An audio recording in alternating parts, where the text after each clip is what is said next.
Yo, what up, what up, what up? It's your boy Roy, accompanied by the one, the only, the Dominican bad man, Sergio, aka the floor price guy, and we're Combat Sport Guys, coming back to you with another UFC full card breakdown. This time in the form of UFC 325, Diego Lopez taking on Alexander Volkanovski for the second time.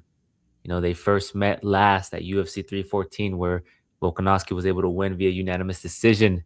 A lot of skepticism, a lot of criticism was handed out when this fight was announced. Some people are probably more deserving, right? Leron Murphy, Masvar Evlov. We'll get into all that in a bit. But before, I want to talk about last week. And before we talk about last week, I want to talk about how are you doing, man? Because I know it's snowing out in Canada. I know you're probably cold. You got frostbite? Are you wearing socks? Are you wearing fuzzy socks? What's going I on? got Hey, relax, my boy. We got the blanket on. We got the blanket. We got everything, bro. But always a pleasure.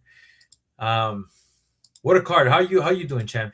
Yeah, man, I'm doing well. It's cold here I'm in Las Vegas, right? It's the desert, so in the winters it gets really cold, in the summers it gets really hot. But it's been a lot colder this year, man. I've been cold, man, but I'm all right. I can't complain too much when you're over there dealing with the snow, right? I'm gonna look like a bitch, so I gotta say, no, it's all right. I'm all It's right. all I'm all good. right. It's I'm all right. But last week, first card of the year, in terms of picks, we both went 8 of 11. We only got 3 fights predicted incorrectly. And then when it comes down to the bets, I'll let you take it over. We gave you some plus money plays, money lines on Josh Hokett, I believe. We gave you a parlay at plus money, but I'll give it to you, man. Talk about the bets, talk about the predicted bets, the live bets, and all yeah. that jazz. So first and foremost, after every fight, now we're trying to be more accountable, and we put what we did there. We do live betting. There's a great market for that. We did good, champ. I mean, we'll kind of recap it very quickly here. Hokett to me was the biggest no brainer, and we got to Mhm. see it in the first round. Natalia Silva by decision, champ. Um, I want to congratulate you. My boy was not sweating balls in the third round. He was not Uh, sweating balls. and yeah, and that fight was it went down to the first round, right? Because two was very obviously Rose, and then Natalia Silva picked it up in the third, and that first round can go either way. But yeah, by decision, I was actually sweating balls too. But yeah, Dude, did it so and this is why I was kind of doing this is why I like to kind of monitor everything because this is how bullish I was on Natalia Silva. yeah, Let me show you. Right here, when Natalia Silva ended the third round, which to me she won the first, right? yeah, A takedown doesn't qualify as as a win. Like yes, Kajrol didn't do anything. In the second, she did uh-huh. do it. But right here, I try to sell some O'Malley stock, like a little bit of O'Malley money, even if it's just a little bit, because Natalia Silva was at 18 cents. Insane. Like that is like I was like oh shit, I got to do this. Similar with Nikita Krovalov, right? It's those things where fighters like, oh shit, this guy is like the momentum there was there, right? So yeah, I Yes. mean, look, I got it in at 42 cents.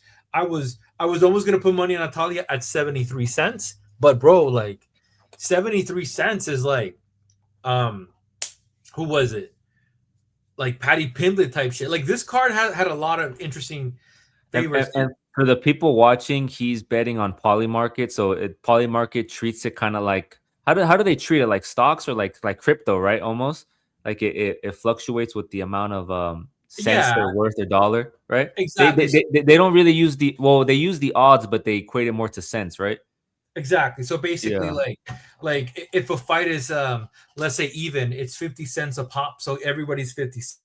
If a fight is like a two to dog, like a 200, like Gaethje was a plus 200, and he was a you could get him for 35 cents, 30 cents. So the prediction needs to get a little bit better. The cool thing is that on the website, like they're getting better. But champ, like look, we had a four pick parlay. Plus Um, money. Yep. yeah, Josh again. Like again, if you follow us live, we called Josh by TKO plus 240. Go back to the main page with all the bets. Yes, sir.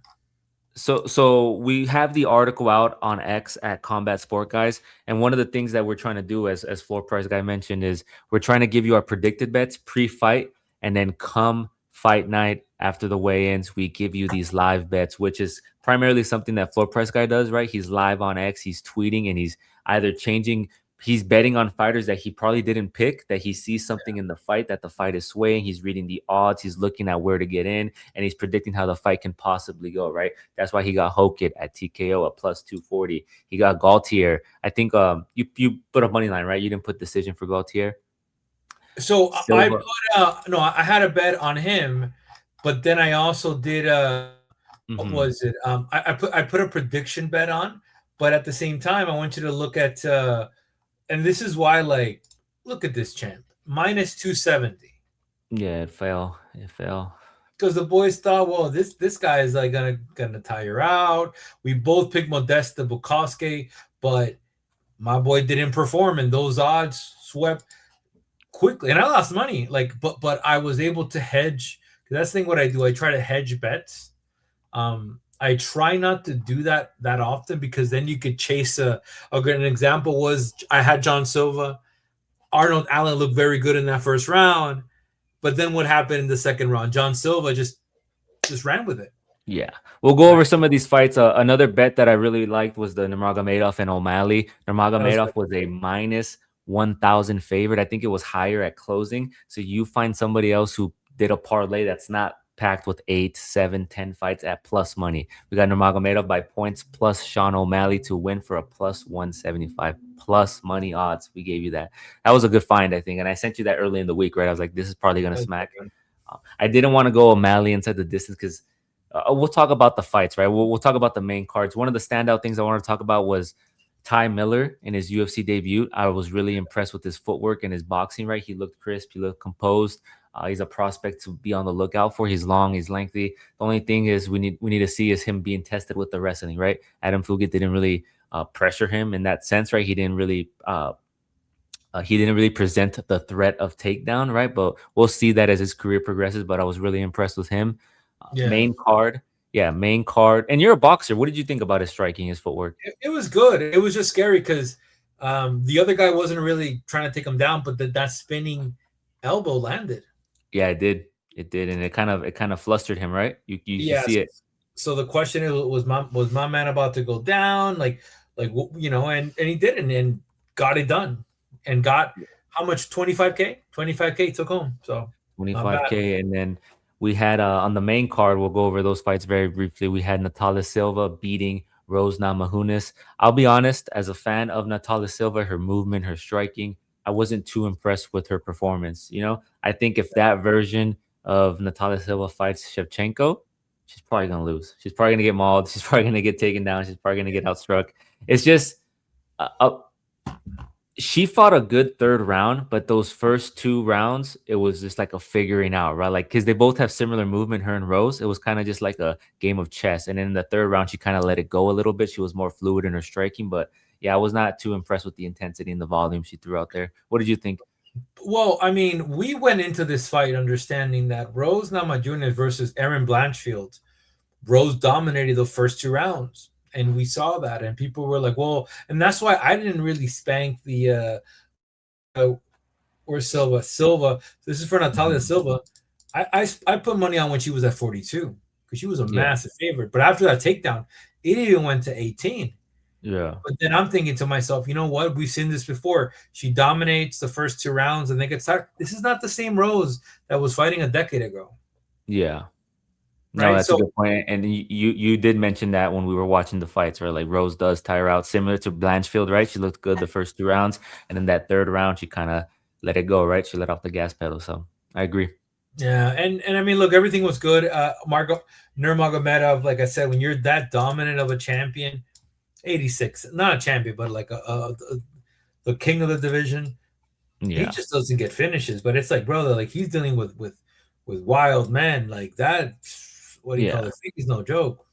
And then Arnold Allen and Gene Silva, I kind of figured that Gene Silva was going to come out and get a bounce back performance. Yeah, One thing that he did improve on was he kind of channeled his aggression and he limited it, right? Like he looked like he was more composed in that sense. Because in the past, we kind of see him move forward. He's looking for high fives. He's in there trying to get in the pocket, trying to fluster you. But here he looked a little more composed, a little bit like he wanted to focus more on the counter striking. It kind of looked like, right? And Yes. it was a good performance. He looked a lot more calmer, a lot more patient, and he pulled out the victory here. A good bounce back win for him. The fight that I really want to talk about, the fight that I felt was a perfect game plan, was Waldo Cortez Acosta up against Derek Lewis. A lot of people thought it was going to be a slugfest. They were going to knock each other out in the first round, but you people forget that Waldo is a professional boxer, right? And what do you do when you fight somebody that is a knockout artist, right? Someone that's dangerous. You're gonna jab them up. You're gonna wear them down, right? And that's exactly what he did. And that knockout was kind of weird, right? Because it looked like Derek Lewis slipped, like he slipped after the jab, right? And then he kind of just accepted the position. And Waldo was thinking about it. He's like, you know what? I'm just gonna go down there and ground and pound him. But great performance. I love that game plan. What did you think?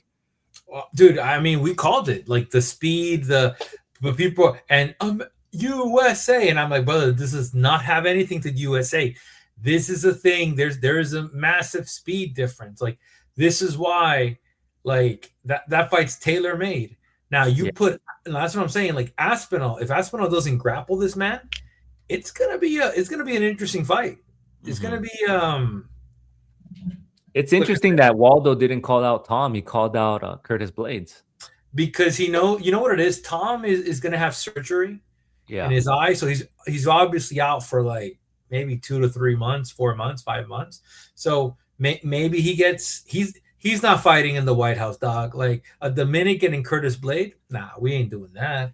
I think Um, he said he wanted to do it in Mexico. I mean, the thing about Waldo, he likes quick turnaround, right? He wants to do it in Mexico, which is next month, I uh, think, or in March. So yeah, Curtis Blades is a good name. It's a grappler, right? It kind of, when people sell the fight, like, oh, he's fought grapplers like Spivak and Blades. So I think it's one of those things, one of them things. So shout out to Waldo. Great performance, great fight. We always believed in him, and we got that money line and that over 1.5 round bet yeah, because I didn't yeah. think they were gonna knock each other out in the first round. Next And up, we have Sean six, O'Malley defeating Song Yadong. One of the things I told you when the fight was happening was that Sean O'Malley looked visibly slower, right? Like he wasn't as fast and as crypto as that sniper that we're used to. You get me? Like that, like when he knocked yeah, out Aljamain Sterling, when he fought Peter Yan, when he fought Coutinho, like he was fast, yeah. like and that counter striking was there, but he didn't come alive until the third round. He kind of let his hands go a little bit, but that was a close fight, closer than expected. And him calling out Peter Yan for the Piotr Yan for the second fight. I don't know. I don't think that performance warrants it. I think him and Sanhagen makes a lot more sense. I think him and Sanhagen is a better fight. And then give it to Umar, man. I think Umar, if Marab doesn't get it, I think Umar should get it, man. Umar's already fought two killers in Mario Bautista and Davidson Figueiredo, a former champ. I mean, what else does he have to do? The interesting thing is we're not in the pay-per-view era. So I'll be Yeah. honest with you, the UFC has no, like, what is, okay, if you can't put O'Malley besides rankings, and also like the UFC hit like 5 point something pay-per-view, 5 million Yeah. pay-per-views, which is majestic, eh? Um, Views. yeah. Yeah. They dropped the number, which is Yeah. official, and it's pretty high. But here's the thing about it: like, there's no point of giving O'Malley the title shot, because we're not in the pay per view era no more, right? And it doesn't make sense. And also, there's a video. Marab was cheering on O'Malley. Marab was like, O'Malley, Yeah. O'Malley. I gotta say this: O'Malley did not. O'Malley turned it up on the third round because the Dong, we talked about it, has a Tired. gas issue. Yeah. Tired When he out. goes to the third round, he's different. It was different against Henry Cejudo because he wasn't getting hit. He wasn't getting hit in the body. You feel me? There are variables here. Yeah. For me, it was a no-brainer slapping money on Sean O'Malley. Like that was to me like the Yeah. And the Sean O'Malley, there's a visible issue still with the grappling, right? He was taken down with ease. He was controlled on the ground. And I think somebody like it, they're gonna protect him, right? I don't think they'll do him versus Umar anytime soon. don't. Uh, yeah, you know. So there is a path to beat him. I'm surprised Yadong didn't incorporate that more, right? He didn't incorporate the threat of takedown more, but at the end of the day, He's Sean O'Malley fast. got the He's dub. fast. He's back.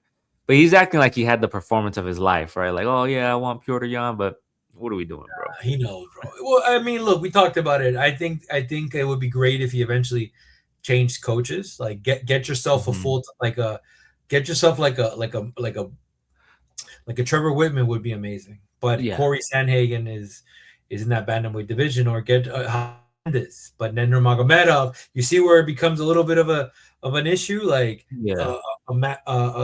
Longo and Sarah. But so I mean, yeah, it is what it is. But let's move on And we to have our main event, right? Justin Gaethje, which you put a money line pop plus money line live bet, I think last minute or before the fight, right? no, I did it before the fight. It was still plus 200, but I also did that's the thing. Like I got to get better organized here. But you can see here, highlight for me had Gaethje to play on Polymarket. I hopped in at 32 cents. So 32 cents for Gaethje to win. And I think I told you I struggle with that. So I told you I'm not going to give you any predictions because I don't know how big he's going to be. Um, and basically held on with diamond hands until I sold. So I sold the first time at 75 cents. So once Gaethje hit 75 cents, I said, you know what? I 2x'd it plus a little bit of money. That's the cool thing about it, right? So here's the thing, champ. In Polymarket, I got in at 32 cents. So for me to get out, for me to make 2x, I just need to sell it at cents. So if a fighter is like very dominating, he gets it to 64 cents, right? So I cashed out at 75. So I made two something X, which is great. Yeah. It's not an issue. And But let's talk about the fight itself, right? Like Gaethje yes, looked a lot bigger, right? Like Gaethje looked like he was like, and we knew Patty was going to be big. He's a big 155er, but Gaethje also looked big as well, right? he And looks massive. Yeah. yeah, Gaethje looked big, and he put a beating on Patty, man. Like Patty had his game plan. He was doing well, chopping up the legs, right? He was kicking the legs. He was kind of causing some damage to Gaethje, but man, he got beat on the feet, man. Like he wasn't able to close that distance, get that takedown, none of that. And yeah, I saw online a couple people are trying to champion that. Oh well, Gaethje did a couple of illegal moves, a couple of eye pokes, a couple groin shots that got away with. But at the end of the day, man, the striking, the difference in striking was pretty evident, right? Like Gaethje was the far more, and we knew that going in, and we said it before when we broke down the fight. Like we wouldn't be surprised if Patty somehow finds a way down to the ground and does Yeah. something crazy, or if Gaethje just beats the fuck out of him on the feet because he has his chin in the air, right? And up until this point, and even now, we still haven't seen Patty Pimlet get knocked out, right? He got knocked down, but we still haven't seen him get knocked out. So he's a tough dude, tough cat. I think this is a good loss for him. Maybe he'll bounce back and be better for it and have better game plan and incorporate the grappling a bit more, right? Yeah. But yeah, man, what a great performance from Justin Gaethje. Now we have Justin Gaethje versus Elliott Taporia, and wow, what a fight that's gonna be. Odds are like they're going to be high on Ilya. So I'd say this very clearly about that fight. Um, uh, Patty needs to work on them hands. You feel me? Like I told you, this was my concern. Patty does not have hands, and if you're relying on the takedown, but that's why he was so big because he's going in. It's like I'm gonna take this guy down, and I'm gonna. That's what I'm gonna do. And for a second there, I got a little bit concerned in that first round. It wasn't until Gaethje knocked him down, and then Gaethje, instead of um, going for the takedown, he went for the head and arm, like a head and arm grab, and started pounding him. I'm pounding him. But Patty's only gonna get better, man. This is it's a great fight for Patty. If Hooker loses or Hooker wins, make Patty versus Hooker. They'll, Yeah, I they'll think love that each fight's other. gonna. I think that fight's gonna happen, and we'll talk about that fight, right? But there's our full card breakdown. There's our betting recap. Make sure you follow us on X. We try to put our bets out, our predicted bets out later in the week on Thursday or Friday, and then on the day of the fight, we give you a bunch of live bets. We are live on Threads. We are live on X at Combat Sport, guys. Make sure you give us a follow, show some love. Let's get into this fight card. UFC 325. We do have, I believe, 4 road to UFC fights Oh, on good. here that we'll talk We about skipped that, briefly. right? And these Australian cards typically have those road to UFC fights, right? So they added those to the cards. They're going to be on the prelims, but I don't think a lot of people are going to be watching them, right? Unless the diehard fans are, right? Yeah, But these aren't UFC fighters, so you could have some barn burners, you could have some boring fights. But kicking off the card, we have Namzrai Batbayar taking on Aaron Tao. Now, when you look at these two, right, Batbayar is an aggressive fighter. He moves forward. He doesn't shy away from a brawl. He moves quick and has power. He likes to get in the pocket and exchange. He can also incorporate grappling and secure takedowns if he needs to. And while on the ground, he does work. He does chase submissions. He's going up against Tao, who is 7 years his elder. He is shorter by 2 inches. He does have more fight experience, but he doesn't have the grappling edge like a Batbayar, right? He moves forward, he throws with caution to the wind and throws wildly. He's a brawler as well. He has some power. He's not too technical. He does have takedowns, but they aren't like the traditional, he uses his striking to set up his takedowns. They're more like muscle downs. He powers his way down to the ground. I think for me, I'm probably going to pick Batbayar to get this done. He's a lot faster. He's going to be the taller, the longer fighter, not by much, but I think he has the grappling edge if things get too heated or dicey right in the pocket. And this is going to be a fun fight, man. This fight can go either way, but I think Batbayar has the edge in that regard. They're both kind of similar, but I think Batbayar has that edge. Yeah, I'm gonna go with Batbayar. I think he gets it done. I mean, you could see how there's nothing about these guys. They don't even bother measuring them or anything. Even here, there's no like nobody cares. Nobody Yeah, cares. Nobody cares. we'll still got to break them down, right? Yeah, Still yeah, got to watch them 100%. fight. And next up, so we're both going with Batbayar. Next up, we Yes, sir. have these are all tournament finals. It's unlike the Dana White Contender Series where it's one fight, right? Like you one fight, you show up, you impress, you get signed. This is like a tournament based, right? A tournament Yeah. based show where you fight a set of fights and then you get to the championship and the winner is granted a contract. Are they guaranteed a contract? Because I don't really watch the Road to UFC as much. It's just typically what Yes, they have yes, to do. yes, yes. Okay. It's yeah. But it's not as like big. It's like whatever, right? And I think it's also so they could develop those fighters in those countries. Yeah. Next up, we have somebody who is coming in at 20 years young. We have Sulangrangbo taking on Lawrence Liu. Sulangrangbo is 20 years young. He's a striker. He utilizes the karate stance. He's light on his toes. He throws his strikes from the hip and fights well at his range. He has good kicks, good footwork. He has that in and out movement. Typical karate stance movement, right? Kind of like I'm not comparing him to Wonder Boy, but similar to that, like Wonder Boy MVP karate stance, right? Liu is a grappler first. He's strong. He's durable. His striking defense isn't the best. However, he does get hit, and he does like to move forward and apply a brace. I think for that reason, his striking defense not being the best, him moving forward is going to give the opportunity for Sulangrangbo to utilize his movement, utilize his counter striking, find his rhythm, and win it on the feet here. So I'm going to go with Sulangrangbo to get it Yeah, done.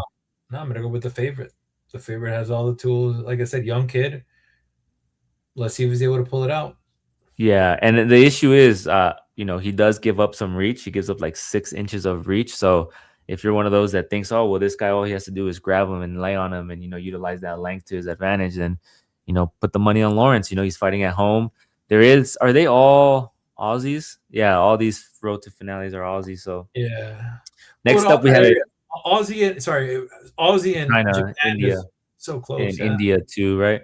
We have Sebastian Szalay, who's a fan favorite, taking on Kichiro Nakamura. We have Sebastian, who is at 31 years old. He's 5'6" with the 66-inch reach. He's a striker first. He's pretty well rounded. He doesn't throw with much volume. He typically is a counter striker, right? He answers back when you throw up 1-2. He answers back and prefers to counter strike rather to just let his hands go. He stance switches a lot and moves well in the octagon. He has that lateral movement, the in and out movement. He's going up against Nakamura, who's a pressure striker who doesn't have the best technique. He prefers to throw haymakers rather than land combinations. He kind of throws wild. He hooks his shot. So I think this pick right here is pretty easy. I think it's designed for Sebastian to get the win, right? He's the more technical fighter. He has the counter striking edge and the power edge. I think he's gonna win here, so I'll go for Szalay. Yeah, he should take it. This is one with kind of ease. Let's see what else we got here. Yeah, they're not going to populate them. And the reason why they kind of put the records 2-0, it's because it symbolizes the road to the UFC too. Yeah, the road to the UFC, right? So we got next up our final fight on the road to UFC. We have Don Marfan taking on Sang Unk Kim. This fight here, we have Fan, who is a kickboxer. He has solid footwork. He can move in and out. He throws good leg kicks and has solid combinations. He can also get takedowns if he needs to, but he does prefer to strike. He's a striker first. He's going up against Kim, who is strong. He can exchange on the feet and bring the fight to the mat. in his continuous pursuit of takedown, right? He kind of looks to just he's a grappler, right? Kind of looks to just take the fight to the ground. That's his bread and butter. He's not spectacular anywhere. He's kind of just decent everywhere. He's well rounded. He's an okay fighter. I think Don Marfam should be the better striker and the more technical fighter here. His takedown defense should hold up against Kim's relentless pursuit. And it's not like Kim has the best entries, right? It's not like he's under Magomedov. He's gonna go in there and get you down. He's gonna apply the threat of takedown. But I'm gonna go with Don Fawn to get it down. You see Don Fry and you want to say Don Fry, but it's Dom Fawn. Yeah, we got the same exact views. I'm gonna go with the favorite. There's a reason why my man's a favorite. Minus 180. I'd be careful putting money on these dogs. I'll be honest with you. You never kind of know what's going to happen. And I'll say this before we kind of move on. I would look into the fighters that are on these like all-star camps, right? So if you see Sebastian and you look, what's the affiliation? Who's the main camp? Who's he getting rounds with and everything? Look into that, but don't look at it too much because Modesta Bukowski was with training with Tom Aspinall, and you saw what happened with that man. So never judge a book by what people say. Judge it by its covers. Never judge a book by its the quote. Wait, what the hell? It got reversed. Let's go. Oh, no. Never judge a book by what people say. Judge it by its cover. Is that what you just said? No, I did not say that. But let's go. So we're gonna clip that, everybody. It's gonna be on X. Make sure you check that out. Listen, next up we have the fights that matter, right? We have Con Ofli taking on Yizha. This is a fight that I was going back and forth with, right? Just picking one fighter, then I picked another, then I watched some film, and I made my ultimate decision. Con Ofli is coming off that submission win over Ricardo Ramos, where there was a few fence grabs, right? I remember that fight. There was a few fence grabs. Don't get me started. He did get the submission win. He did get the submission win in UFC Brazil Rio. Ofli is undersized to me, right? It says he's 5'7", but if you look at him, he's pretty compact. He's pretty small. It works well for his style of fighting, right? He's a pressure grappler with a background in Brazilian Jiu-Jitsu. He lost the Ultimate Fighter finale to Marion Santos, right? And we've seen how good Marion Santos is. He's primarily a grappler. His striking isn't the best. It's often utilized to set up his takedown attempts. And as I mentioned, he's a black belt in Brazilian Jiu-Jitsu. Once on the ground, he chases submissions. He gets to work, and he looks to finish you. And looks to take you down and control you, right? That's pretty much his game plan. And he has good cardio, right? He does that for 3 rounds. He's kind of a workhorse. He's coming up against Yizha, who's in his 3rd fight in the UFC, as well as this will be Ofli's 4th fight. This would be Yizha's 2nd fight. Yizha is a Road to UFC alumni. He was on the Road to UFC. He got in the UFC, and then he went back to the Road to UFC. Yizha is coming off that KO win to Weston Wilson.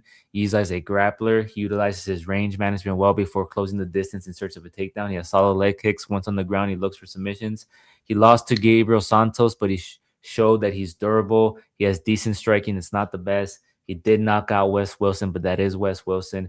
People are going to look at his record and then look at some of his fights and look at his knockouts, but you got to look at the level of competition that he's knocking out, right? It's all Road to UFC guys. It's not, the upper echelon. And if you look at these two, man, who do you think's fought the tougher competition so far in the UFC? I mean, Gabriel Santos is pretty good. And then Wes Wilson for Yizha. And then you got Ofli, who fought a Marion Santos, who's been on a tear. He hasn't lost yet. He lost to Muhammad Naimov. He's a decent fighter. He's pretty well-rounded, right? He has the threat of takedown and the striking. And then Ricardo Ramos, he beat, who, was the favorite going into that fight, right? Due to his grappling and his jiu-jitsu as well. I'm going to pick Ofli. I think Yizha is the better striker of the two, but I think people are going to be left thinking that he's going to knock out Ofli. He probably has the better offensive grappling, and the poor takedown defense goes to Yizha as well, right? If Ofli is successful in bringing the fight to the ground, he could work and maybe find something and put Yizha in some dangerous positions. He's going to be at home, man. He's going to have the crowd behind him, so I'm going to go with Con Ofli. Like, look, my man cheated. My man got 4 fence grabs. But listen, if I'm putting money on it, add a little bit more, because what's 4 more fence grabs, right? I mean, you called it the best. If you want to kind of compare who's at the tougher opposition, I mean, Naimov, Naimov, which these 2 guys went at it, and dude, like these 2 guys are top 20 guys. Like now, these guys you can kind of see the number just based on they're like a little bit higher up when it comes sorry a little bit lower in the rankings. Um, Mm-hmm. yeah, I'm gonna go with Khan Ofli. Like again, like the wrestling should be enough, the engagement, like things that I'm looking for if I'm Yizha. Use your distance, trying to kind of counter strike him, but Khan Ofli is not gonna strike with this guy. Like there's a why? Why would you even take him down or get on the No. inside? Do the Chad Mendes get on the inside, try to tackle them? I will also be going with this guy at a plus 160 champ for somebody that's unproven. Listen, I like Weston Wilson, but my man, you know why I picked my Weston Wilson? I love my plus 1,000. I'll go with the Yeah, plus. and yeah, that's a good point, right? Like I didn't even consider the odds they have for a plus 160. I'm willing to take a gamble on the dog here, right? I agree with that.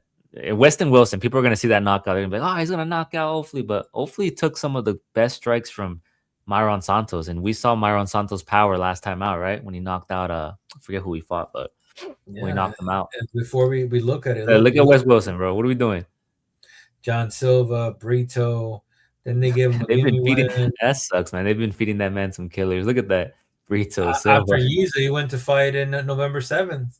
Like Yeah, and he he's got had a choked out. So nah, man. I mean, look at it. What it tough is. outing. But we're both going with Con Ofli. We'll move on here to our next fight, which everybody's favorite fighter, Oban Elliott, who's also a dog, is taking Jonathan Micallef. These two were originally supposed to fight on the last Australian card, I believe, right? And Oban pulled out. So their game plans were already set, right? They were already supposed to meet, so they just got extra time to train for this fight, right? Micallef, John Micallef, or Micallef, I'm gonna say Micallef. John Micallef is coming off that short notice debut where he looked good against Kevin Juicy J, getting a unanimous decision win, right? And in that fight, we were left kind of impressed, right? Because he utilized his range management well. His kicks were really solid. He was kicking to the body. He really put a beating on Juice on the feet, right? And that was Juice's last fight. He got cut from the UFC. Yep. You know, in that fight though, like we saw Micallef, he was able to stay on the outside. He utilized his range. He mixed in his kicks to start his combination, to the body, finishing off the head. He was somewhat predictable, but it's okay. It was short notice. He can wrestle well and grapple. Once on the ground, he looks to control you. Elliott, when you look at Oban Elliott last time out, he lost to Seok Hwan Ko, the Korean zombie, right? And that was I think that was like the Korean zombies. I don't want to say like coming into that fight, we didn't think that the Korean Zombie was as good as he is, right? We kind of saw that in his next fight Yep. and saw like how dangerous and how well rounded the Korean Zombie is. Elliott is a solid striker, has good takedown defense at 75%. He's well rounded. If he's able to stuff the takedown, he can close the distance and not allow Micallef to fight at range. He could have success. He was taken down 6 times last time out against Ko. Cole was able to land some big shots on Elliott and set up the strikes well to level change and secure takedowns. One of the things we learned about Elliott last time out against Cole is that he doesn't do well when you apply pressure and you have power behind your shots. And I think Micallef, given the height advantage, they're both 6 feet, but I think Micallef is going to be the bigger fighter. You're going to see he's going to look taller, and he has a 5-inch reach advantage, 77-inch reach versus a 72-inch reach. And I think him utilizing that length, utilizing those leg kicks, not allowing Elliott to close the distance and get those takedowns, I think he's going to win here, man. I think Jonathan Micallef should get it done here. Stick on the outside, move, mix in some takedowns if needed. If he's able to land some nice shots to the body or to the calf or to the legs and hurt Oban, go in there and get some takedowns and win some control time. So I'm gonna go with Jonathan Micallef to get it done here. I did like his UFC debut. We'll see how he does here. He's your favorite fighter. My man came out and put one hell of a performance on a short fight notice. Again, I like Yusef. Like Yusef to me was like up and coming, the Izzy camp, but Mhm. close, not close fight, but like what's this guy? We forgot his name already. What's the French killer? What's his name? What's the French killer's name, bro? Uh, I know who you're talking about. Brian Battle. Ryan Battle, right? Like he had a first good round. Brian Hardy, that guy. But this fight, he was supposed to win, and he was like a plus 270 favorite. My man here came out, Jonathan Micallef. He did amazing. Oban Elliott did not look good. Now KO is a bad man. KO went to beat Phil Rowe. Yeah, he beat Phil Rowe. Everybody dominated Phil on Rose the gonna put a ground, beating right? on him. Phil Rose gonna put a beating on him. He finished him. That's a bad man, champ. You know that's a bad man. But I mean, look, I have Jonathan. I think if you pick him up at 145, this should not be an issue. You got a guy that has has great striking. You're going to tell me that Jonathan hasn't been preparing for grappling? Jonathan's grappling sucks. We're going to find out. But yeah, I think at Yeah. minus 145 is good. Um, I just didn't like Elliott's last performance. Yeah, I mean, who knows? He can come back if he's able to close that distance and get some takedowns. If you're a fan of Elliott, you believe in his takedowns, you believe in his pressure, you believe in him closing the distance. There's a solid dog for you to pick. But I think Micallef's striking at range, his kicks to the leg, his kicks to the bodies, his combinations are going to be a little too much for Elliott, and he'll get it done. So we're both going with Jonathan Micallef to get it done. We'll move on here to our next bout. We got Jacob Malkoun taking on Taurus Finney. This is a crazy. Is that the next fight? I think we're No, missing Cam, one. we'll do that one. No, we'll do. Yeah. You jumped it. You jumped it. You skipped it. I jumped it. Oh shit! Yeah. Yes, there it is. Sorry. Yeah, Jacob Malkoun taking on Taurus Finney. This is a crazy week because I was looking online, I was looking at X, and everyone is talking about Jacob Malkoun like he's gonna destroy Taurus Finney. Like this is the man that's gonna knock him out. This is the man that's gonna end his his short run that people don't agree with. They don't like, right? Like Taurus Finney, he was on the Contender Series twice, right? Am I correct? I know he beat Cam Rowston once, and then he came back because they didn't like his performance. He finally got signed, and he had a fight with, I believe, was it Robert Valentine, where he won via split decision. And then that Yeah. fight was very boring, right? His game plan was just to take him down and to lay on him. No one liked it. No one was happy with it. You know, Finney, when you look at him, he's undersized for middleweight. He has an interesting build, right? He's a wrestler first. In his debut, he did gas late. He didn't want anything to do in the striking realm. And a lot of people dislike him due to his fighting style and probably his personality. I'm not sure what it is. The reality is he's an effective grappler, right? And a good wrestler. And for this camp, he's been training with Daniel Cormier, so maybe we'll see him incorporate some more striking once on the ground. Maybe we'll see him incorporate some ground and pound. But one thing that's interesting in this fight, especially up against Jacob Malkoun, is that for the first time, he's not undersized. He's fighting a guy that's 5'9". He's been fighting all these people that have been towering over him, that have been making it difficult for him to either get the grappling going or to figure out or to close the distance. But he's going up against somebody who's not the best striker. He's kind of pillow hands, right? Malkoun is a grappler. He moves forward. His striking isn't the best. He isn't the most technical. He loops a lot of his shots, but his bread and butter is the grappling. He has nice entries and takedowns. Once on the ground, he doesn't really chase finishes or work. His takedown defense is at a 20%. So you're giving a guy who has pillow hands with 20% takedown defense going up against a guy who primarily grapples into looks to take you down and control you. I think I think they're trying to build Finney up, and this is a good fight for them to do so. Malkoun does have experience, but I don't think he's going to be the guy to beat Finney. I don't think he's going to put a beating on him and hurt Finney, right? I mean, you look at Malkoun, he lost to Cody Brundage because he threw an illegal blow to the back of the head. He beat Andre Petroski last time out, but Andre Petroski knocked himself out. That was that weird, like that entry where he hit him with his hip and he knocked himself out. And then he followed the ground and pound. And Yeah. then Nick Maximov, he beat him via unanimous decision. He lost to Brendan Allen. Brendan Allen beat the brakes off him. And then AJ Dobson, he won via unanimous decision. So it's going to be an interesting fight, but I think this stylistically, it's a good opportunity for Taurus Finney to bounce, to win a couple fans, right? Because he's not going to be undersized. He's the same height. He's going to be the better grappler, and Malkoun doesn't provide much threat on the feet to hurt Finney, in my opinion, right? So I'm going to go with Taurus Finney to get it done. Yeah. I mean, we talked about this before we kind of started. Finney is like, give me plus 200, bro. Give me plus 300. I think Finney gets it done. I'd be very surprised if Malkoun ends up doing something. Like I said, the grappling, understanding that he did gas out against Valentine. Like, you gotta understand, like, this guy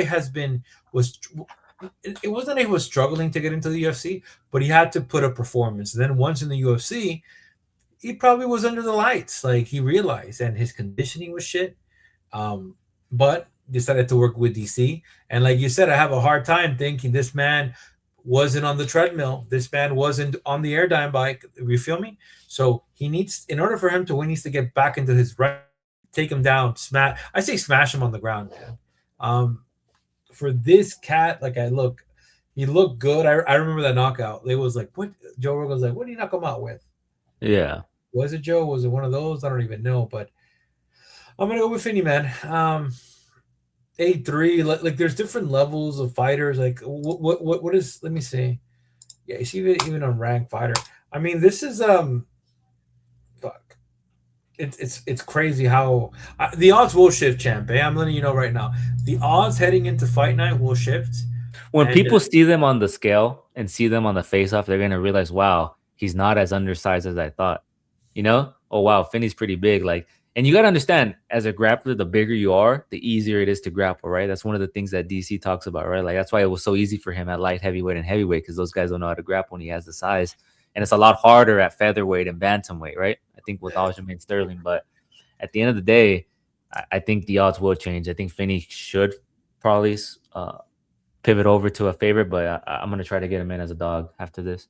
oh, I'm gonna get him right now. Give me a second. Let's get him in right There we now. go. There we go. While you do that, we'll move on to the next fight, right? Cam Rowston taking on Cody Brundage. Cody Brundage has had an interesting career. I mean, look at that record. It looks like a rainbow. Loss, no contest, Damn, win, draw, loss. Cody Brundage, right? Last time out. Last time out, lost split decision to Eric McConaughey, where a lot of people felt that he could have won that fight, right? Depending on what you give him, you know, which round I think which round was it? Was it the first round or the second round he lost? I think it's the first round. Okay. But Cody Brundage, right? He could have won that fight. I think the judges got it wrong there. But Cody Brundage is a grappler. He's a wrestler. He's a collegiate level wrestler. He has heavy hands. He's powerful. He can scrap if you're willing to bang with him, right? We saw that up against the Cuban Missile. You remember that fight, Julian Marquez, when those guys just went after it and it could have gone either way, but he got the upper hand and he knocked them out. He's dangerous early, but then he tends to fall apart. He either gasses or he just doesn't have the same pop as he does early on in the fight as the fight progresses. And I think up against somebody like Cam Rowston, who's coming off of his UFC debut, right? This guy fought on the Contender Series, and then he had a fight like 2 to 3 weeks after for his UFC debut, and he won that fight, right, up against Andre Petroski. He knocked him out at UFC 312. He's a solid striker. He's long. He's lengthy. He throws with volume. He doesn't have the best offensive wrestling, but he is capable on the ground. He was beat by Taurus Finney in the Contender Series. Now, you can look at this fight and be like, okay, Cody Brundage has grappling. This guy was beat by Taurus Finney. Cody Brundage, if he's smart, should take him down, right? Should control him, should win some minutes, should do that for the majority of the fight. But I think, I don't know, man. Cody Brundage is unpredictable, right? That could be a path to victory. That could happen. But I think Cam Rowston just needs to, not allow him to close the distance, right? Weather that early onslaught and then just kind of pick him apart on the feet as the fight progresses in the second round and third round and just win some points in that regard. So I'm going to go with Rowston. I think he should be able to suppress Brundage's early pressure and fight at his pace, utilize his range, and win here. But there is a path for Brundage. There is a path. But I'm going to go with Rowston here. I don't see a path. This is fight. It's very hard for him to win. He's sitting at a minus 330 here. You go to the odds. He's sitting at a minus 360. Fight night champ. This guy's going to be a 450 favorite. It's just there's nothing he could do like to take down Petroski. Petroski, they don't even know how to deal with it. Brundage has to really surprise me. Really have to get in his face and try to do something. He is going to have to take a risk off the bat. Yeah. And Cam Rowston, fresh, has showed us this guy is a different animal. Like even in his Contender Series fight, when he came back, I had pins against him because I was like, okay, well, this guy is fluff. Same with the stuff. Boom, came out, finished the power. Petroski, boom, finished the power. And you're realizing it. There's more urgency. And he's training with the city kickboxing boys. So, sometimes it rubs off.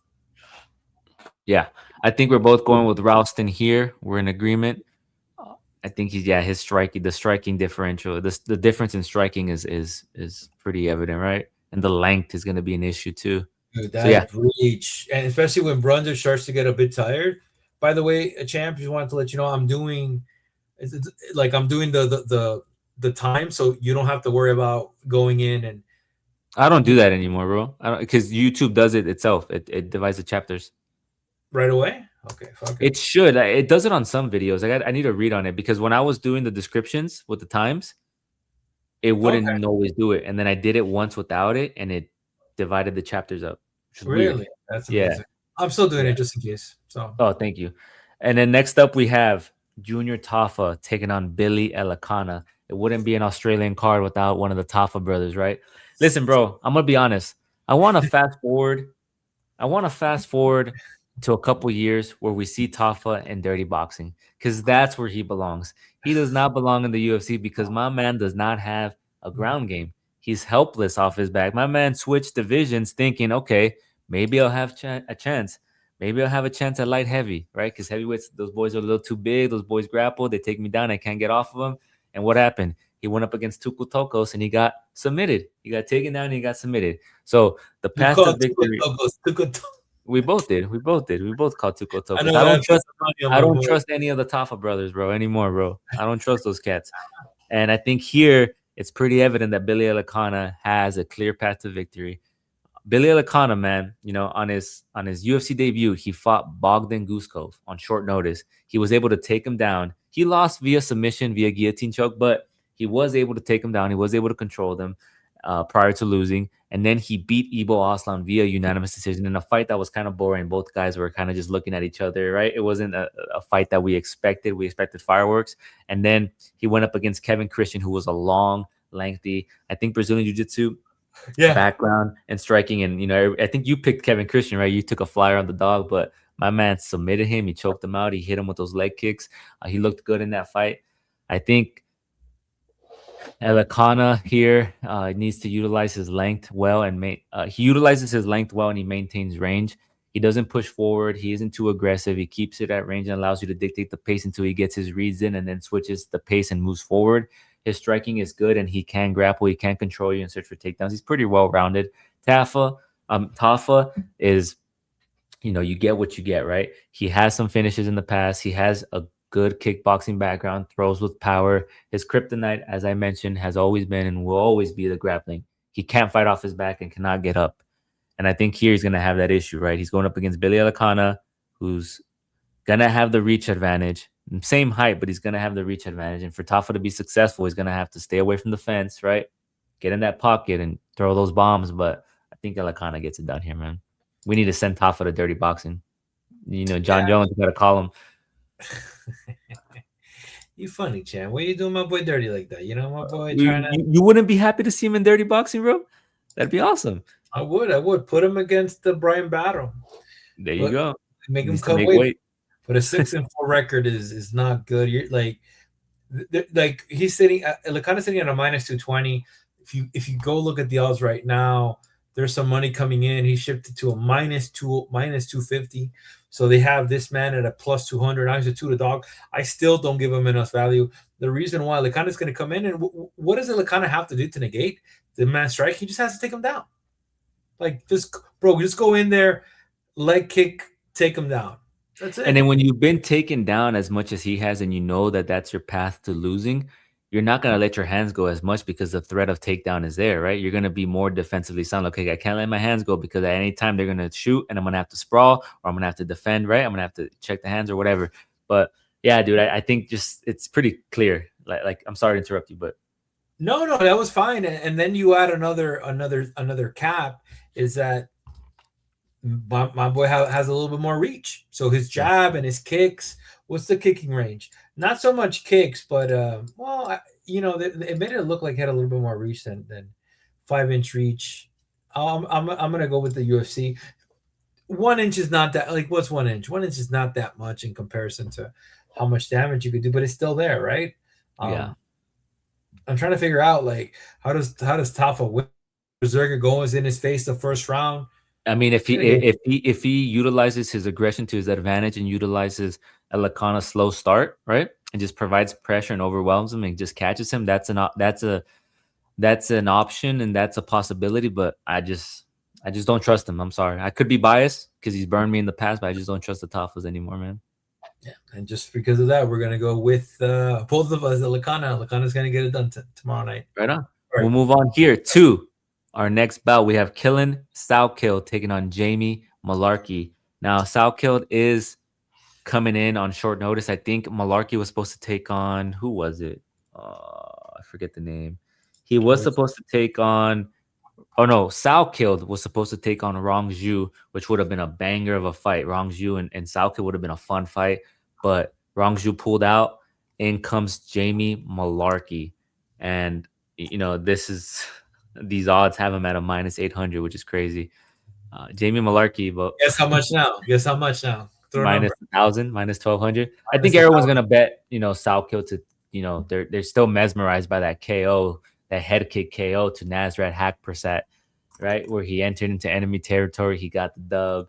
Salkilld is well rounded. He has decent pop in his strikes. He can grapple. He fights well at range. He fights really well within the pocket. He's a good prospect to watch. He's at 26 years old. He's 6 foot, 75-inch reach. He's coming up against Jamie Mullarkey, who's coming off that unanimous decision win against Rolando Bedoya, the shoot-to-box fighter who's been cut from the UFC after going winless in the UFC. So let's not act like that Bedoya win was impressive at all, right? Like Bedoya just is a punching bag. He couldn't win in the UFC. He got cut. Mullarkey can wrestle and strike, but he's very inconsistent. What happened? No, the way you say it, bro. I hope Bedoya doesn't hear you. I hope Bedoya was nasty, bro. Punch. Sorry, bro. I'm a little. He's He's primarily a grappler who likes to strike. He's been KO'd before. Last time it was by Mauricio Ruffy in Ruffy's UFC debut. I think Salkilld here is poised to win, man. I think he has the edge when it comes to the striking, right? He has the range, slight range. He has the momentum, and his grappling isn't as bad. His grappling isn't I want to say it's on par with Mullarkey's, or it could be better, right? We have to see it be tested, but I think Salkilld could get it done here. Oh, you will get it done. Salkilld is the pick here. Mullarkey has faced, some tough opposition. I mean, but the common opponent is Nasrat. You can kind of see the KO loss. And you have to ask yourself, or also maybe these guys have fought each other. They know, because that's the other alternative. You see, I wouldn't be surprised if these guys have sparred in the gym multiple times and they become quite adapted to it. That's I would give a chance to Mullarkey if that was the case, but we don't know that. We don't know.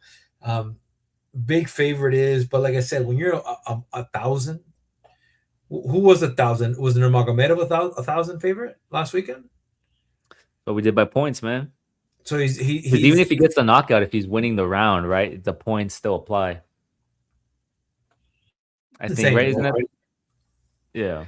Yeah, no, but like I said, like I'm gonna enjoy this fight as a fan. If it dips to 80 cents, I might want to go in. Yeah. But again, I don't know, man. Like it's just, I'm gonna go with Salkilld, bro. There's nothing we got to talk about here, bro. Salkilld. Yeah, and I think this fight is gonna set the tone for the main card, right? They have it as the first fight on the main card, so we could see a finish. We could see a good performance from Salkilld. He is at home. They're both at home, so the crowd's gonna be behind it. The UFC does a good job of pacing and setting up these fights in the way they set them up, right? And this is gonna get the crowd pumping for what's to come on this main card. We got Tuivasa taking on Taliesin Teixeira. I love this fight because Taliesin Teixeira got knocked out by Derek Lewis, and everyone's gonna come in here and be like, "Oh, he's a bum. He got fraud checked. Tuivasa is gonna knock him out." Wrong. Damn. Okay. All right. Wrong. Tuivasa, man, hasn't fought since 2024. He's coming here on a 5-fight losing streak. He last lost to Jairzinho Rozenstruik via split decision. Yeah, he has taken some of the he's fought some heavy hitters, right? Like he's fought some heavy hitters. He has taken some punches. He has the durability, right? But he also been knocked out, right? I say that and it kind of sounds like I'm contradicting myself. He got choked out by Myson Terura. He got beat via submission by Alexander Volkov. He got KO'd by Sergey Pavlovich, and then he got KO'd by Cyril Gane, right? And those are all guys in the top 10, top 15, right? Those are all solid performers. We have Taliesin Teixeira, who got kind of Patty Pimbletted, right? He had one good performance, and then they gave that man a main event, and he got KO'd by Derek Lewis. But that KO was kind of weird too, because if you watch that fight, like I'm looking at it objectively, if you watch that fight, it looked like he was worried that he might have eye poked Derek Lewis, right? And he kind of wanted to check on him. And then Derek Lewis just straight up, did a Mayweather, just straight up said, "Nah, bro, you got to keep your hands up at all time," and then knocked him out. Wait, is that way? No, go watch it back. I'm not saying that that's what happened, but go watch it back. He did look like he was a little like concerned for him, and then Derek Lewis just came forward and he was able to land that right overhand. I'm not saying that he just completely did him like Floyd Mayweather, but go watch it back, brother, and tell me if you agree. I'll Teixeira, watch it back. he's a big heavyweight. He's 6'7". You know, this is his third UFC fight. As I mentioned, he lost his first main event. He looked bad in the contender series prior to getting the KO. He was taking damage in the pocket against the fence and then found the shot right. I think that's one of the biggest criticisms we had watching that performance. And I think we picked against him in his debut, right up against one of the Tafa brothers, because we thought, oh man, this guy, he You gets did. hit up against the fence. You I picked the went against. Tafa? Okay. I was Texeira. Texeira. What happened? I know. I picked Texeira. Tellison. Tellison. I knew was going to Yeah, we be. both picked Tyson against Tafa. Okay. Yeah. Oh, I picked Tafa. Yeah, I picked Tafa. He looked good against Tafa, landed that powerful body kick followed by the forearm to the face. He's tall, he's lengthy, he has power behind his shots, he throws nice combinations. The reality is, bro, Tai Tuivasa, we haven't seen him in 2 years, but we have seen him at these events. And my man looks big, bro. He looks big. And I'm gonna be intrigued to see how he's gonna look with all this weight loss, right? If he's even gonna make weight, right? And what are his motivations? Like he's talked, I've heard him talk at the UFC pressers, like how he's opened a brewery or a bar or whatever. He's trying to get into the restaurant game. Like he's focused on that. He hasn't really been. I don't know if he's been focused on the training as much. You get me? Like in that time span, if he's probably more focused on the business side of things, like getting his restaurant or his brewery going, trying to get the business navigated, try to get it fully functioning. So I don't know, man. I think Tyson Teixeira is going to be the pick for me here. I don't know where Tai Tuivasa's mental's at, you know, and his level of training and how's his physicality is going to be. He's going to gas too, man. He hasn't been in the octagon in 2 years. You know, that octagon rust is going to be real. And he's a big guy, right? He's gases anyways. These are heavyweights. So I don't know. I'm going to go So, with Tyson. so I've been seeing videos. He's been training pretty good, and like Mm-hmm. he's motivated again. And that's the thing about it. When you're a fan favorite like Tuivasa, it's like the Lopes treatment, bro. They want to fly you everywhere, bro. But Tuivasa is not a heavyweight where my man doesn't have to worry about cutting weight. My man just has to worry about just drinking and having a good time. And I really think he just faced killers, and that went to his head. And I think now it's a little bit different. Like I would say, he's probably taking some time off to reevaluate his career, because if he loses his fight, I mean, he's kind of done. Like he like it's. I mean, he beat Derek Lewis with an elbow in the second round. Sakaki was good, but then dropped five. And I mean, look, top two, top Those are eight. all top. Those are all top guys. Top 10. Yeah, that's what I'm saying. Like all of them are top. Even Rosenstrike was pretty good. I am gonna go with Tai Tuivasa. Now, a couple different things. I want to see how Tide looks on the scale. I want to see that beautiful body. I want to make sure that he's been working out a little bit, because even if he comes in, there should be some notable changes in the shoulders. You feel me? Maybe a little bit lighter. Now Texeira has the reach, but if you put these two guys down, he's as good as Derek Lewis with giving him the shot. And then the other thing, you have the inexperienced Texeira, where he's still not that experienced in the UFC, champ. And Derek Lewis, we called it. We both picked Texeira. Well, remember, I put a money on plus 500 for the first round for Lewis, because Lewis always has that one, has that chance. I'm gonna go with Ty, contingent upon, I like what I see on the embedded. I want to see him on the scale. I want to see him make weight. He's probably cutting weight too, man. This dog is probably cutting weight. Yeah, it's gonna be interesting. We're both on opposing ends here. I'm not mad with either of the picks. We'll move on to our next bout, which is a banger of a fight. We have Rafael Fiziev taking on Mauricio Ruffy. You know, Ruffy last time out had all the momentum and steam taken out of him when he lost via rear naked choke submission to Benoit Saint Denis at UFC Paris. And it's interesting because a lot of people are saying, oh, he left the fighting nerds, but he's saying that, oh, our schedules didn't line up for this training camp, right? Because everybody's busy. I think that everybody's fighting, or something in the scheduling that he hasn't officially confirmed that he's left the fighting nerds, but he's training with Volkanovski for this camp. Those are his words. So he's a new camp here. He's training with Volkanovski, who does have the grappling edge, right? Like he's probably you don't think this man's been working on his grappling? You don't think this man's been doing the what is it called, the shark pit or whatever they call it, where they just put in a fresh grappler every 2 minutes or whatever, and you have to just defend the takedowns. My man's probably just working on all that. Hoofy is often compared to McGregor for similarities in stance and movement. He has lightning fast hand. He has devastating power. He has creative spinning attacks, creating combinations. He has a knack for timing counters. He's as I mentioned, he's at a different gym. And I think one of the best things we'll see is how he answers back after losing a performance like that, right? Like we always talk about that, how a fighter bounces back that had a lot of momentum, how they bounce back on their next fight. And it's here. He's going up against Fiziev, who's coming off that unanimous decision win to Ignacio Bahamondes, where he looked good. He closed the distance. He utilized some wrestling. He went 4-4 on his takedowns in that fight. Fiziev came off of an injury and looked good and sound against Gaethje despite losing that fight. He has solid striking. He has an elite Muay Thai background, right? Is that Muay Thai base, and he has a grappling game. He can be technical or get into a dogfight. And I think here it's going to be a little bit of both, right? He's going to challenge Hoofy on the feet, but I think we're going to see him similar to what he did to Bahamondes and try to get the grappling going, especially knowing that Hoofy struggled with the pressure, right, of BSD and didn't like the pressure, didn't like the forward movement, what's it called, the forward movement in pursuit of a takedown. So I think Fiziev is going to also apply that and kind of test Hoofy in that regard. But I'm not gonna give up on Hoofy. I'm not gonna call fraud check yet. I think he's very talented, right? And I think he's gonna work. I think for this camp, he's worked on the grappling. So I'm gonna go with Hoofy here to bounce back. Yeah, this is what I was looking for. I want to show you this. Listen, and that's the thing about it. Like, we're both suckers for picking Ruffy in his last fight, Hoofy.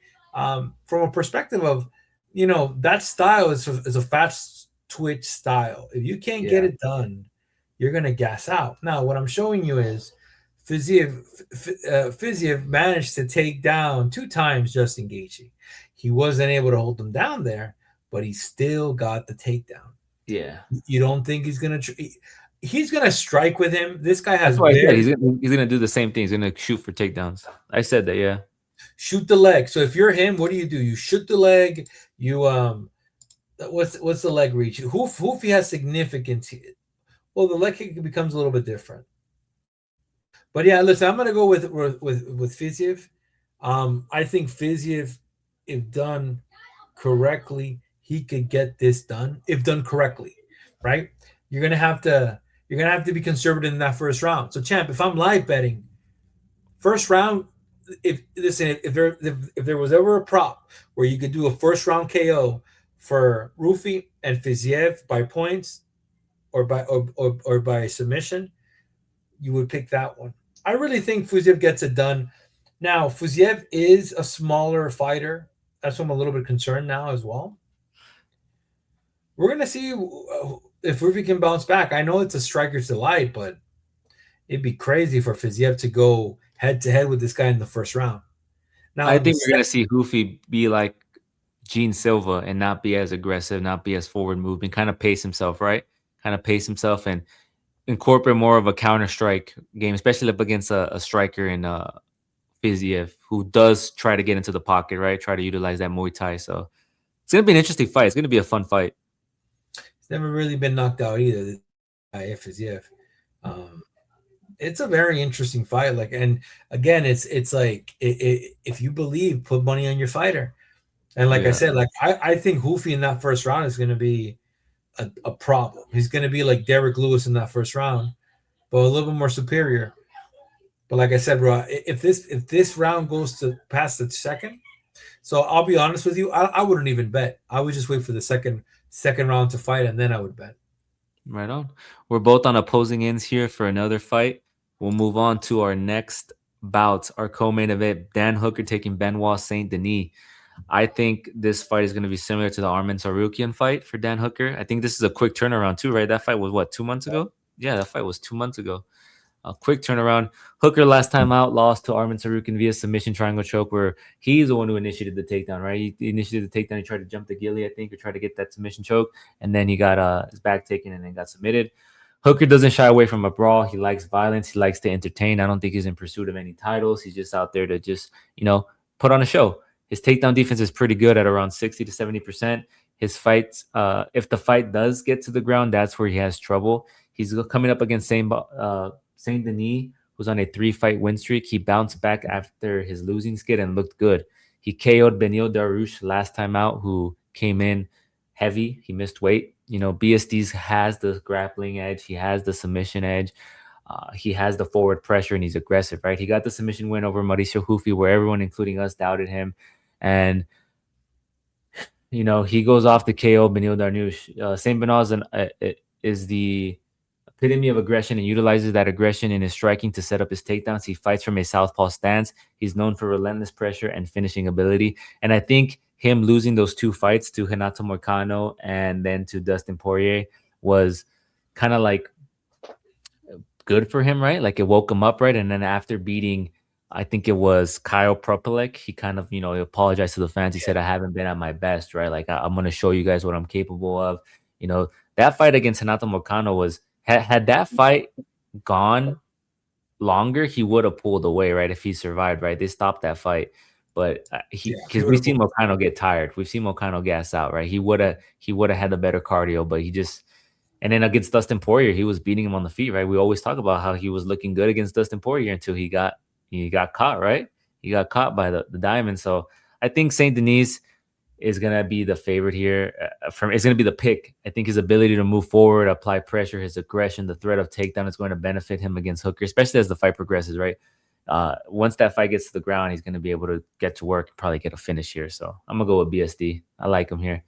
I'm gonna go with BSD too. I mean, look, Dan Hooker has a shot if you can keep it on the striking. I think and range is good, but it'd be crazy not to try and not exploit this guy's like takedown defense. Yeah, It'd be stupid. It'd be silly not to. I mean, especially after what he's done in his last couple of fights. I don't like him at a minus 300 right now, champ. He's sitting at a minus 300. That's like. Yeah, like, and I also think he was doing good against Arman prior to the downfall happening. So yeah. I mean, but like I said, it makes no sense. Like I'm gonna go with BSD. I think BSD has it here just based off that grappling is gonna be day and night. I agree with you. We're both going with BSD to get it done in our co-main event. And then now we have the rematch. We have Alexander Volkanovski taking on Diego Lopes. Second time facing each other since UFC 314. Diego Lopes has been active, right? He did have a fight, whereas Alexander Volkanovski has not, right? His last fight was Diego Lopes. Volk was successful in 1 of 11 takedown attempts, whereas Lopes shot 0. Volk also threw with more volume than Lopes to win a unanimous decision win. He outstruck him, and he that basically won him the fight. But when you look at this fight, right? When you look at the first fight, do you see it as like a classic Volk fight, or do you see it as Lopes probably wasn't ready for the moment, wasn't ready for the main event? He was probably a little, the lights were too bright.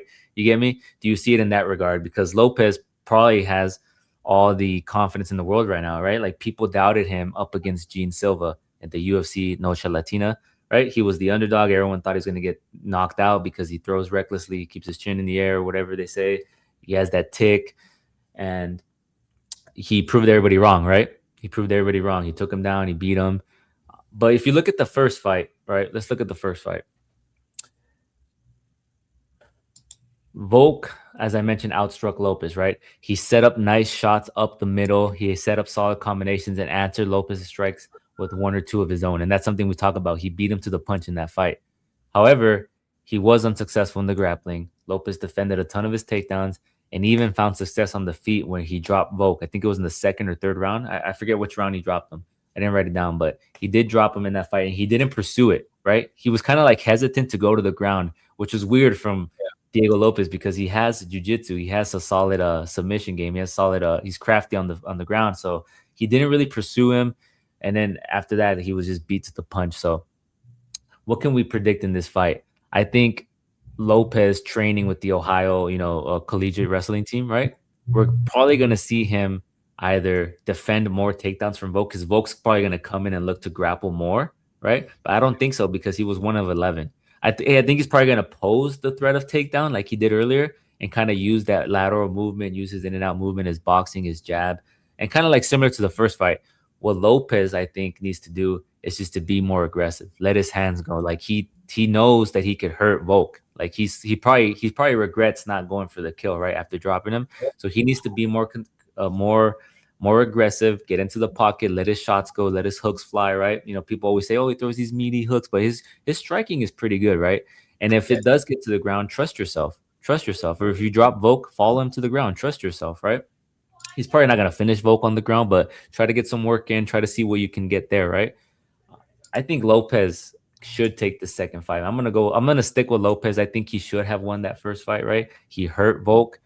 I just think the moment was too much. That was his first main event, right? And then kudos to him for taking this fight, man, across an enemy territory. I mean, if he gets it done here, it's yeah. This is what I mean, and it's not what do you call it? It's not impossible either. When Izzy fought Sean Strickland, it wasn't what was it? It was in his hometown. It was in Australia that he got the dub, yeah. right? And the thing that you haven't even talked about this yet, but you might have a situation where Volk was filming. Volk's a movie star now. Volk's gonna be in the next Street Fighter movie. So I don't know if you knew That, that. that's a good no. You make a great point. I forgot to mention this. If you compare Volk's, I want to see how he looks at the weigh-in, but if you compare his physique from the first fight to now, it's changed a bit. He doesn't look as fit as he did in the first fight. He's looking a little. His age is getting up there, And Volk is arguably one of the greatest, if not the greatest featherweight, right? I mean, where do you rank him? Top? I think he's just the thing is Max had that title, but when you beat Yeah, Max 3 times, sorry, two, yeah. was there one a draw or no? No, there was not. No. Well, no, he beat him. He beat him twice, three It's, times. it's insane, bro. You actually Yeah. take that into consideration, like it's crazy. I mean, I'm gonna be 100 with you, champ. I gotta see a little bit more footage on Volk. I gotta see how he looks in the countdown video. I want to see his motivation. So rumors are he is not going to retire after this fight. That Yeah. was just a load of crap. I mean, how could you? Like, how do you? Diego Lopez did look better, look more composed. Like taking down this man, John Silva, in the first round, and what he did was hell of impressive. And we're not even giving him the respect. He was a what was he? He was a plus. This man was a plus 200 dog. That was Yep. beautiful. Plus 200 200. dog gets it done. I'm gonna go with Volkanovski. I know you don't want to hear that. I need to. I'm gonna rewatch that first round. I'm gonna see what made him different. I'm gonna watch the Silva fight. I'm gonna see what this cat and all this is happening, champ, within a year. It's been 9 months since Lopez fought Volkanovski. Hmm. Like, and from there he went to film the movie. That probably took a little bit of time off. I always knew he was gonna wait to Australia. Wouldn't you? Yeah, Like of that's course. Defend his title. Yeah. yeah, like that's where he's from. That's the thing now. Um, where I mean, look, if you're Lopez, like you have to be like remembering what Elliott Taporia did to him. Like, does he have the power? Does he have the pop? But the thing is, this cat's quick too, champ. This cat And and is and the thing is too, what made Topuria successful was that he had Volk fighting backwards, right? Like he heard him fighting backwards, like fighting on the retreat, right? Like he hit him with that. I think it was was it a body shot or was it a left hook? And then he followed it up with the right and he dropped him. Forget what it was, but that sequence was he put him up against, like he pushed him back towards the fence, right, the octagon yeah, side, and he kind of just. I think he hit him with a body shot and then he hit him with the right, but. Lopez, what he has to do is not let Volk get in the center of the octagon and utilize his movement, utilize his jab, beat him to the punch. He has to be the aggressor. He has to be the aggressor. He has to put Volk up against the fence, get in the pocket, and just throw wild, man. He knows he has the power to probably, you know, he's dropped him once, right? He probably thinks in his head, like, maybe I could put this guy out, right? If you have that confidence, just go for it. And Volk already tasted it. You think Volk's going to be like, okay, I don't want to give this guy too much. I'm probably going to try to grapple more this time, because Volk's probably thinking like this cat's gonna come in confident because he did drop me, right? He pushed me down. So I'm gonna go in here, I'm gonna try to take him down. I'm gonna try to take that away from him. Yeah, try to break them, right? Try to break them. But let me see the odds if they shifted a little bit. The odds are sitting down at minus 148. So there is money coming on Lopez, right? Like, even though it's not that a lot, a little bit. He's a minus 148 right now, champ. I mean, oof. The thing, bro, and we'll wrap her up after this. Yeah. But the thing to kind of think about is like this guy's only really lost to two fighters in the UFC, and those two fighters have gone to do great things. Islam and what do you call it? Ilya. That's pretty good. This man's age, 37 years old versus 31. You see, that's what I'm saying. Like, would you have liked Lopez to take another fight, or maybe like a couple of months prior to this fight, or would you think he I was just think I think with the it's interesting that they gave him this fight, right? I think I like that they gave him the Gene Silva fight, right? I like that they gave him that fight and he was able to win that fight. And I'm glad that he stayed active. I'm not mad at. I mean, I get the UFC's decision, right, to give him the title shot. He's popular, and if he becomes the champ, right, I mean, doesn't discredit anything from Volkanovski. It's a good. It's if Volkanovski does lose, Volkanovski could say, "Hey, I lost to the current featherweight champ, let's Diego run it. Lopez. I lost to Ilya, and I lost to Islam, right? I mean, it doesn't hurt anything of him, and it's good for the UFC because Lopez is young. He has that Mexican fan base, right, the Brazilian fan base, so they probably want to get into that market as well because they always put him on the Noche cards, right? They always put him on the Noche cards. They consider him as a honorable Mexican. But yeah, man, I understand why they gave it to Lopez. I mean, is Masvidal probably more deserving? Maybe, right? Undefeated. But is it a interesting? Is it a? I would like to see Volk versus Masvidal. That would have been a fun fight, right? The Yeah, but grappling. that's the issue. Like Masvidal, dude, they got to hire a coach, dog. That guy needs to be a little bit more active on, so because this is a business, man. This is Yeah, especially now in the Paramount business. era. It's a business, and the rankings don't really matter. We saw that they put Patty Pimblett in the top 5 randomly. Like if the UFC wants to give you a title shot, they'll give you the title shot, bro. He's got. But yeah, I think this really just comes down to how you look at the first fight, right? Do you think it was the Volk, like vintage Volk, or do you think it was more so like, okay, maybe Diego Lopez was a little shy, right? Not a little shy, but a little starstruck to being in that moment. And I think now that he got that out of the way, we can see a better performance. So, you know, Yeah. tough Well, I fight to mean, predict, but I'm gonna stick with my original pick. I think Diego Lopez can get it done, and I'm yeah, gonna and this, still, like I said, this is a very close fight. Like this is a yeah, very, and also Diego Lopez has lost to Maz Evilov, right? That's why. Yeah, I mean, look, I wouldn't have not given it to Lopez. It's just it's hard. Like the thing is, you want finishes. You want to get guys in there. They're gonna finish fights, and Lopez finished Silva, which again it was impressive, violent. Um, but Lerone Murphy should have been next in line. But what's the issue with Lerone, champ? He beat Aaron Pico. Aaron Pico wasn't even ranked. You feel me? So that's yeah, why they were like, how are we gonna? Sometimes you can't really. At least Patty beat Michael Chandler, which is a known name and a top 10 fighter back then. Because Chandler has yeah. dropped since then, And right?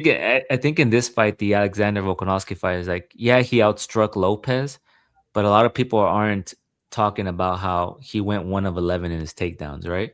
So, like, do you think he either comes in and tries to grapple more, right? Tries to have that threat of takedown No, and try to grapple him, or do you he's think he's gonna gonna stick on the feet, right? keep it on the That, that feet. that's where that's where I'm thinking. I'm thinking, okay, maybe he sees that. Okay, maybe I wasn't as successful on the grappling. I'm probably gonna stick to my striking and movement, right? Try to limp, or I'm gonna go in there and try to be more successful in the grappling. You get what I mean?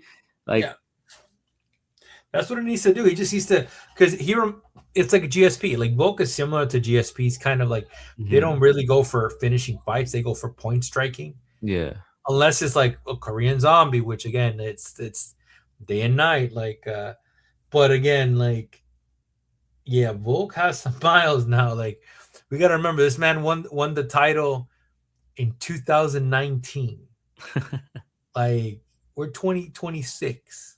it's crazy. Um, yeah, and off that, like all the guys that were in this division are no longer there. Avalov's not, Lopez, Rodriguez was not even in the top He's 15 back injured. then. He's injured. But Yeah, yeah, Murphy. We got Yusuf. It's gonna be Yusuf and Murphy next. Bro, it's crazy because after this fight, if Volkanovski manages to win, he's gonna get new guys off the bat. There's no repeats here. There's no Ortega. Yeah. Ortega's done with that division. That's what I'm saying. Like, I don't know. We'll see. We are on opposing ends here. You're going with Volkanovski. I'm going with Diego Lopez. It's going to be a banger of a fight. It's a solid card. It does start at 2 p.m. We do have 4 Road to UFC fights. Make sure you follow us on X at Combat Sport Guys. Follow us on Threads at Combat Sport Guys. Follow us on Instagram at Combat Sport Guys. Make sure you hit the subscribe. Make sure you hit the like. We're here every week for every card. We're here also live, right? We're live on every card, giving you our live bets, giving you our live picks. If we see something, we let you know when we place a wager. It's always love. Anything, man? Nah, it's gonna be a good fight, champ. Start time might be a little bit different. So yeah, it's 2 p.m. It's the same. 2 p.m. My time, so 5 p.m. your time. Is it? Okay, Yeah. because it's the next day. Yeah, it's Sydney's like almost 24 hours, I would say. It's like a 20-hour difference. I don't know how many hours it is different, but the start time it says here. Let me see. I'll show you.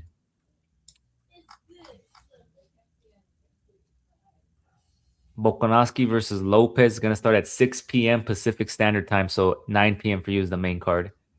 Yes, sir. The prelims start at 2 p.m. So, yep, 2 p.m. Same as last week. It's gonna be a good card. Looking forward to it. Right on, y'all. Peace out, everybody. Love what you love. Do what you do. We'll see you on the next one. Peace.